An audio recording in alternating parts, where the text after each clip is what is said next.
Visakha drugs కేసులో కీలక వ్యక్తి అరెస్ట్. ఈ విషయాన్ని తెలుసుకునే ముందు వీడియో మీరు కంప్లీట్గా చూడండి. అప్పుడు మీకు కంప్లీట్ ఇన్ఫర్మేషన్ ఏంటో అర్థమవుతుంది. అదేవిధంగా చాలామంది వీడియో చూస్తున్నారు కానీ సబ్స్క్రైబ్ చేసుకోవడం మాత్రం మర్చిపోతున్నారు. దయచేసి సబ్స్క్రైబ్ చేసుకోండి. సబ్స్క్రైబ్ చేసుకోవడం వల్ల నేను చేసే ప్రతి ఒక్క అప్డేట్ మీరు ముందుగానే పొందగలుగుతారు. అదేవిధంగా చాలామంది లైక్ చేయడం మర్చిపోతున్నారు. దయచేసి లైక్ చేయండి. లైక్ చేయడం వల్ల ఈ ఇన్ఫర్మేషన్ అనేది మనం చాలామందికి రీచ్ చేసే వాళ్ళు అవుతాం.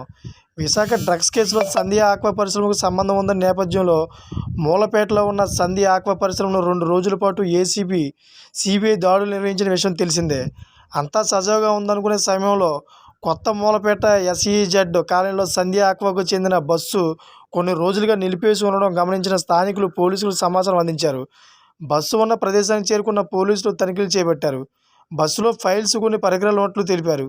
అయితే ఆ ఫైల్స్ దేనికి సంబంధించినవి అనే దానిపై ఆరా తీస్తున్నట్లు సమాచారం. ఈ క్రమంలోనే ఇంటర్నేషనల్ డ్రగ్ డీల్లో సంధ్య ఆక్వా చుట్టూ ఉచ్చు బిగుస్తున్నట్లు తెలుస్తోంది. సిబిఐ అధికారులు తనిఖీలకు వచ్చిన సమయంలో విలువైన డాక్యుమెంట్లు, హార్డ్ డిస్కులు ఆ కంపెనీల ప్రతినిధులు బయటకు పంపించే ప్రయత్నం చేసినట్లు సమాచారం. ఎంప్లాయీస్ను తరలించే బస్సులో డాక్యుమెంట్లను పోలీసులు కనుగొన్నారు. 4 రోజులుగా మూలపేట ఒక కాలనీలో సంధ్య ఆక్వా యాజమాన్యం బస్సును ఉంచింది.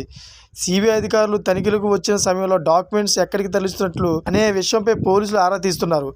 బస్ బ్రేక్ డౌన్ కారణమని కంపెనీ ప్రజలు చెబుతున్నారు. అసలు తనిఖీల సమయంలో విలువైన డాక్యుమెంట్లు, పెన్ డ్రైవ్లు, హార్డ్ డిస్కులు ఎక్కడికి తరలిస్తున్నారనే దానిపై ఆరా తీస్తున్నారు. బస్సును సిబిఐ అధికారులు అప్పగిస్తామని పోలీసులు చెబుతున్నారు. బస్సు నెంబర్ AP 39TP 2457 అని పోలీసులు వెల్లడించారు.